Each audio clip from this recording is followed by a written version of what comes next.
Hey, this video today is going to cover a variety of topics, just a few things. A little bit about equipment, some about our swing, and some about single strategy. I know I'm standing sort of close, it's looking like this racket is huge, but it's not quite so big. So let's start off with shoes and equipment there. Here's one of my shoes, as you can see. Not a running shoe so much, but a shoe. It's very important to have padding on the side, extra padding on the side. So an all-court shoe, all-around shoe, not a running shoe. They tend to be strong on the bottom but weak on the side, as we're going to be moving side to side, needing to stop and turn the other direction, so that's important there. In the right side, if you're right-handed, when you serve, you drag that right toe on the ground, so that scrapes there a little bit. Racket. This racket has a fairly large head, but that's not what most advanced players do. Most beginning players, if you have a choice, the college does have a variety of rackets for free that you can use, but if you're picking your own, head size, generally beginners have a larger head here, which means it's easier to hit the ball in the middle and get a good contact. Lighter weight and smaller rackets for younger players, and women tend to use a little bit lighter weight rackets. The strings come on the racket already usually, but if you're going to get strings or you break a string, a looser, less tension on the racket will give you more power. So if you're not quite so strong and you need to get that ball over, less tension, more tension gets you less pace, less distance, but it gets you more accuracy. So as we get to be better players, we tend to have the strings tighter for more accuracy. I personally like to have them tighter because I play so much that I don't want to spend the money, and because they'll break more often. As they get looser, they tend to move more and scrape on each other and break a little bit. That's a little bit about equipment.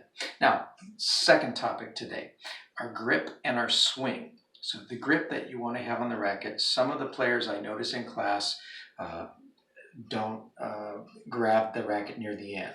They sort of choke up like baseball or softball, which gives you more control, but it gives you a shorter racket. You're not going to be able to reach things. So it's very important to hold the racket near the end, right near the end of the racket.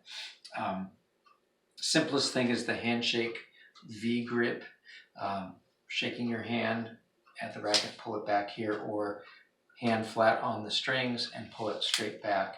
And as you can see, this is what it's looking like down here, but you may rotate it slightly as you take your swings. We'll get to that a little bit later. One of the things we're doing with our swing, with our wrist, we may have gone over already, or you may have seen in the forehand video, this sort of side-to-side motion. As we're rotating our hips and our shoulder, all the way from our top to bottom of the body, shifting weight. So the weight's on the back, front. Just taking a step with our left foot if we're right-handed, rotating around as we swing forward and follow through around the body. One of the videos shows up here. Most of the pros come around the body like this. Second thing with that is what your wrist is doing. You're turning a doorknob. You're slightly rotating it as you come up. So instead of swinging like this completely sideways, racquetball people do this, is you're rotating your wrist like this as you swing forward. What that does is that, pretend this is the ball, it comes over the back of the ball, rotates over the top, and puts top spin on the ball so that it goes up over the net and drops in. So that's a very important kind of strategy to rotate the wrist. And the opposite on the backhand side, two hands or one hand, except if you're slicing the ball. If you're hitting a backhand, two hand low, let's get the racket, dropped it. The racket like this, or one hand, same thing. You're rotating backwards, or with the two hands, your left hand is rotating.